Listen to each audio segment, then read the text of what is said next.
was nothing administratively in error. I dare say for the records. You force LGBT on the throat of the Akufo-Addo government. Today, you don't want LGBT. You would want it. Mube pepa. Mube pepa papa. You use it to win election. Now, when your stakeholders, the international community is warning you, you want to run away. Run to where? You now see governance. You are in the kitchen, you see the heat. I was there. We will plead with you. Let's manage this situation. You say no. Remember that hot afternoon? Agboja, as a chief whip. You remember that hot afternoon? When you suffocated me with third reading. You are laughing. Mr. Speaker, this bill. What is the meaning of what you said? Mr. Speaker.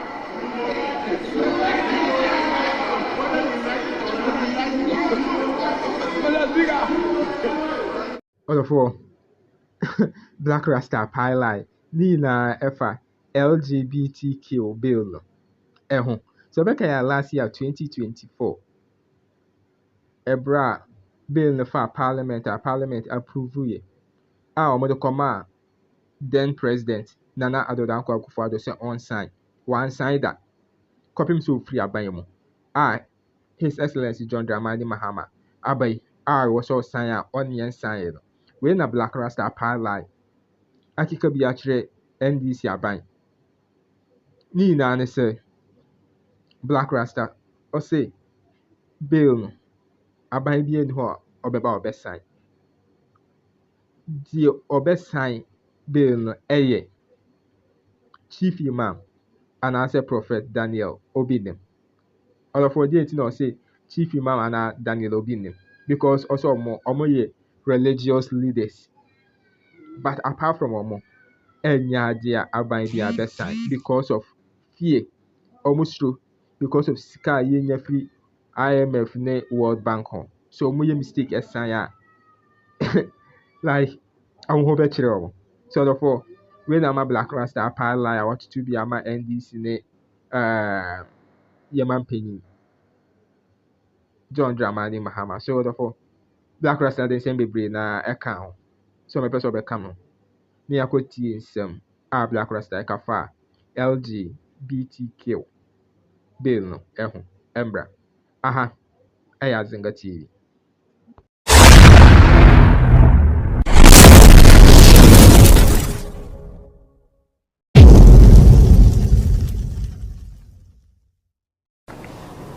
Gay guys in Ghana Parliament resist Mahama.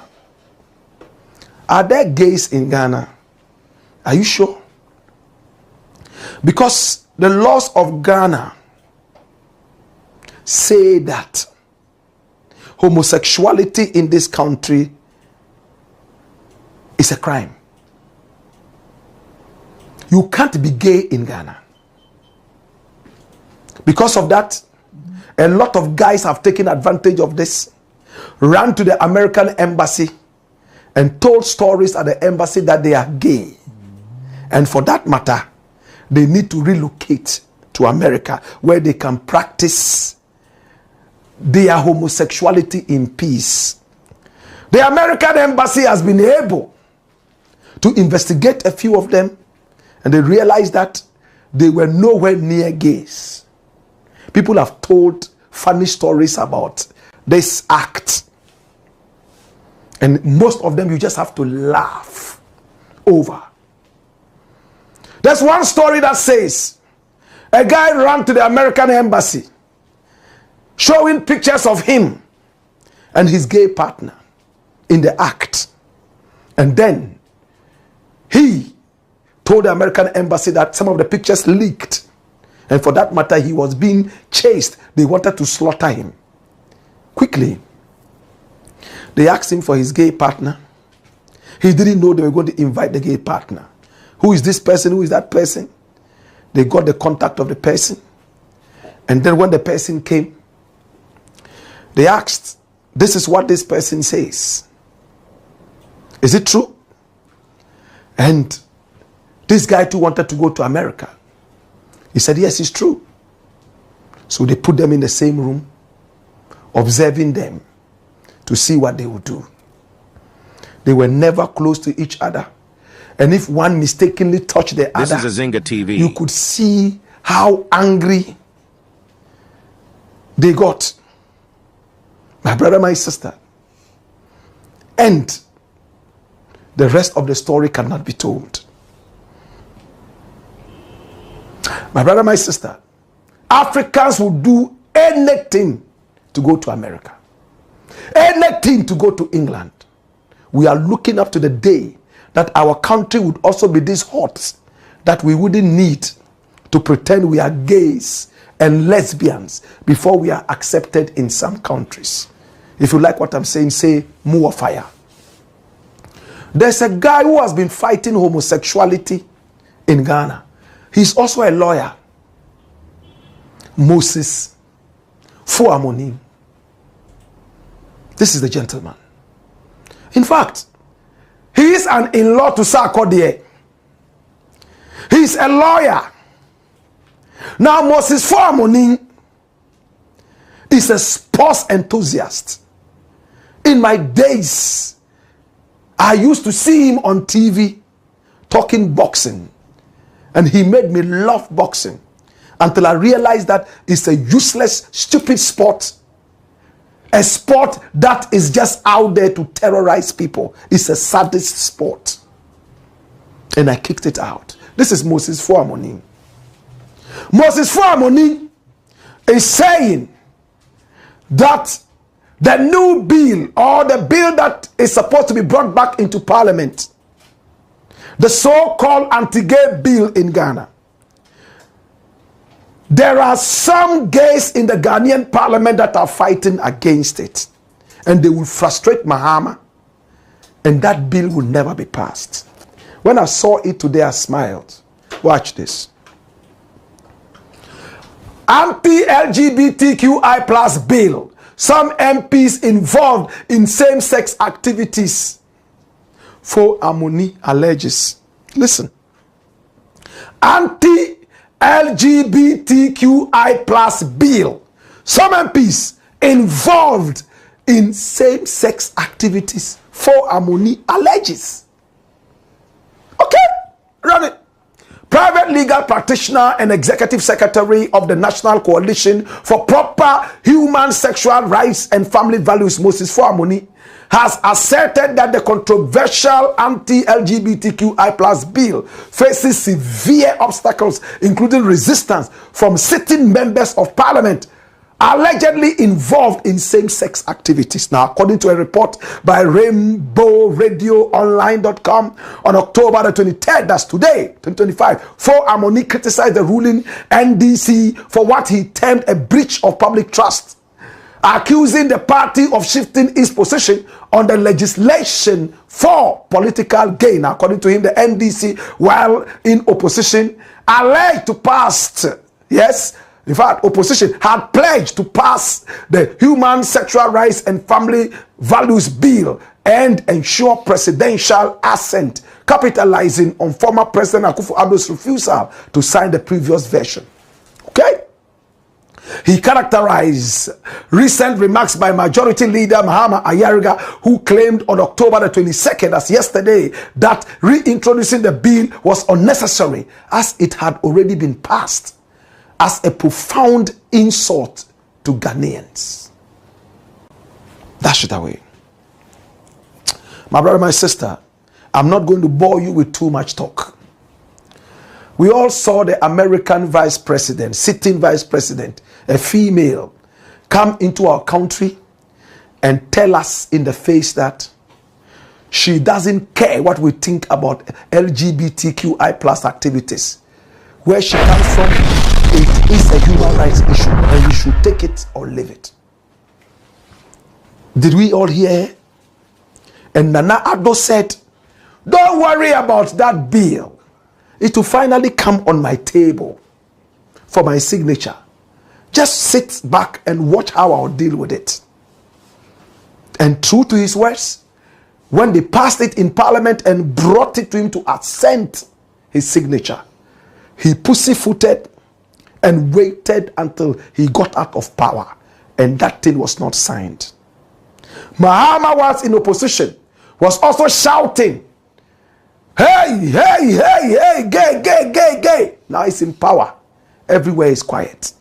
Even Sam George, who used to talk a lot about it, he's in a ministry where a lot of attention has been given to other things aside the LGBTQI plus activity. My brother, my sister, this is Sam George. I've always said one thing, and I'll keep saying that one thing. None of these guys is going to sign it. Mahama won't sign. Nana Addo will come back and will never sign. The only person who will sign it is the chief imam. The only person who will sign it is Obinim. Why Obinim? Why chief imam? Because they are not presidents of Ghana. They are religious people. Nana Addo was running to America and England begging for money. Money that has been contributed in taxes by gays and lesbians. You want their money, yet you don't want them in your country. So the condition to give you these loans, accept this thing. If you say no, you don't get that because this is money belonging to gays. It makes sense. Muslims don't eat pork. So Muslims do not encourage the proceeds of pork used for Islamic activities.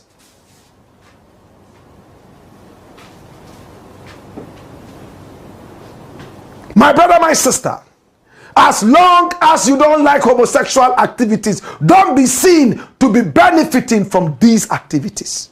It's very simple. It's not difficult to understand. Until we become economically independent, forget it.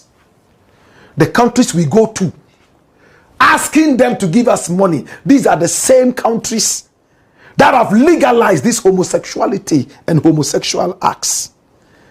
They are getting a lot of taxes from homosexuals, gays and lesbians. And you want their money, yet you don't want them. No, don't want their money too. That bill will never be signed by any president.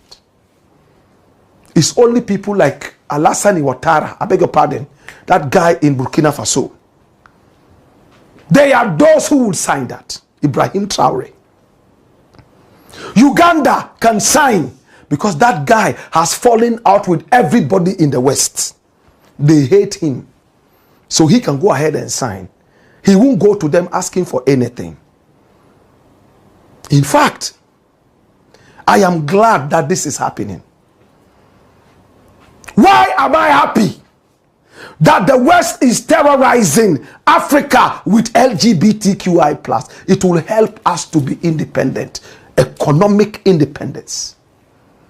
We are so corrupt and stupid. We have gold and diamond. We have so much, yet we can't make our own decisions. We always have to run to them and beg them. Now they are telling us, swallow our bitter pill.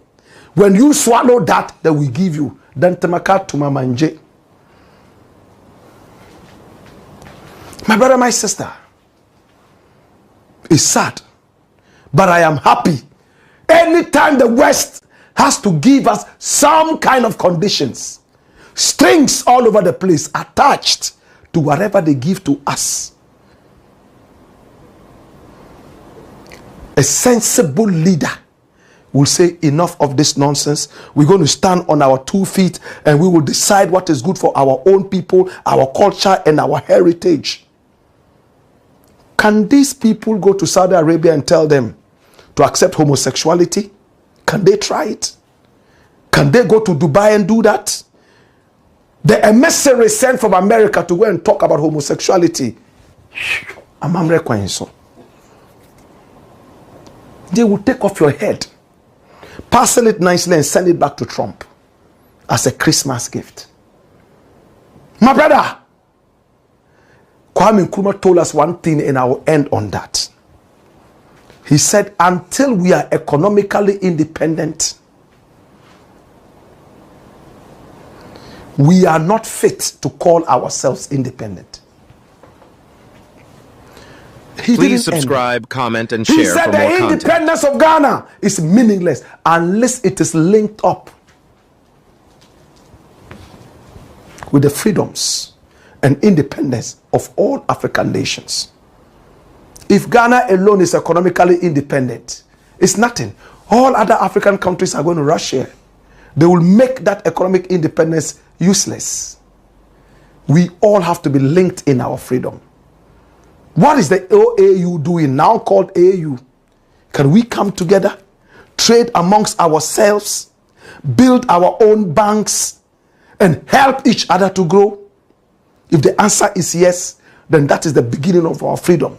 Can I end with one quote from Sankara? And I love this quote. He says, the man who feeds you is the man who controls you. Abdel Gamal Nasser of Egypt, he also said, a man is not fit to think unless he's independent. If you're not independent, how do you think? You live in a house where people feed you. You wake up and come and say, I think that we have to close this door by 8 p.m. so that everybody will go to bed. They are feeding you. You are coming to give people your thoughts. It is what it is. It's a black pot, aka Kokoshonomo, where we speak truth to power. To Moses Fuamuni, let's fight for economic independence. Or else we are going to be treating symptoms. The real disease will fester and will never be healed.